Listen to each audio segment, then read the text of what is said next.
Bueno, hola mi gente. I just wanted to show you really quickly how you can utilize the Bitmojis in the virtual classroom. And I wanted to show you how I used it in real life in my classroom. One of the first times I used it was here. It was a reminder message that I sent out to my students. Here's a reminder message so that you stay on track this week. Open the attached file. So the kids would click on this file right here. And I gave some directions on the first file saying that on the following slide, everything is clickable. It's a virtual classroom. Read the board carefully and don't miss the music in the upper right-hand corner because music is super important in my classroom.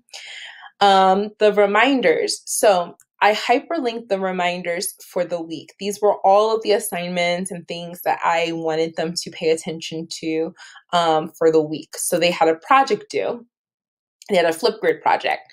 And so that would open up to their Flipgrid project and then they would have to log in.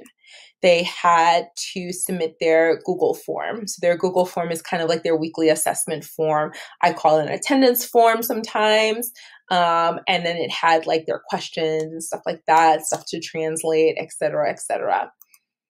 I had my office hours on here, and then don't forget about your daily activities that you have to do. And then that just linked back to what they were responsible for the week.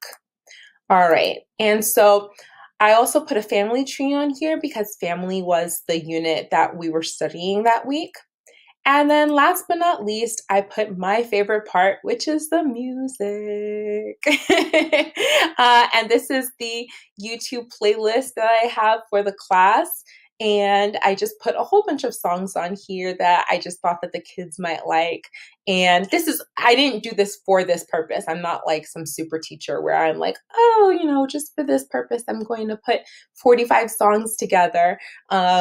And no, I had this before, but I saw it had very low views and the kids probably didn't really know about it. And so because of this, it now has 96 views. And so I'm really happy about that, that some more kids found out about it and some more kids checked it out. And so this is I just feel like these Bitmoji virtual classrooms kind of cut through the noise. They kind of, they stand out. And so that's why they're cool to use in class and they're worth the time and effort to make them. And once you make one, the first one's always the longest one to make. The rest of them take very little time after that. All right, I hope this little nugget of information was helpful. Ciao.